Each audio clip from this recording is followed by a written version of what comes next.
સુરતના અમરોલી વિસ્તારમાં સમલૈંગિક સંબંધો બાંધવાના નામે યુવકને બોલાવી 4 જેટલા લોકો દ્વારા ₹2.5 લાખ જેટલી રકમ પડાવવાનો પ્રયાસ કરવામાં આવ્યો હતો.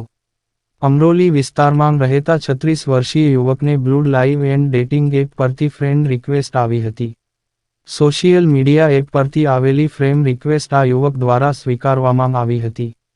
અજાણ્યા શખ્સ દ્વારા મોકલવામાં આવેલી ફ્રેન્ડ રિક્વેસ્ટ સ્વીકારતા યુવક જોડે ઓનલાઈન ચેટિંગ શરૂ થયું હતું.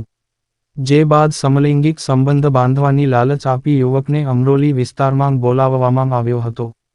અમરોલી વિસ્તારમાં આવેલી એક સોસાયટીના મકાનમાં બોલાવી યુવકનો બીભત્સ વિડીયો ઉતારી લેવામાં આવ્યો હતો. એ ફરિયાદી જે છે એમને જે એન્ડ્રોઈડમાં જે એપ્લિકેશન આવે છે એમાંથી ફરિયાદીનો સંપર્ક કરી અને ફરિયાદી સાથે મીઠી મીઠી વાતો કરી અને ફરિયાદીને લલચાવી અને અમરોલી પોસ્ટની હદમાં ત્યાં એને બોલાવવામાં આવેલો. અને આ જે ફરિયાદી જે છે જેવો એ રૂમમાં ગયેલો એવો તરત જ એક વ્યક્તિ દરવાજો બંધ કરી દીધેલો અને ત્યાં અંદર બીજો વ્યક્તિ હાજર હતો એમ. અને આ બંને જ વ્યક્તિઓ અંદર ત્યાં નગ્ન હાલતમાં હતા.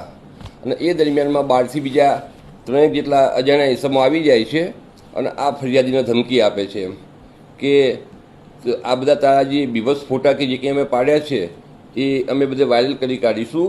એના માટે તારા જે છે એ 10 ગાડી ઘાસ આપવું પડશે અને એના અંદાજે પૈસા લગભગ 7.5 લાખ જેટલા થાય. પણ આ જે ફરિયાદી જે છે એની આર્થિક સ્થિતિ એટલી બધી સારી હતી નહીં એટલે જે તે વખતે પૈસા આપી શક્યો નહીં.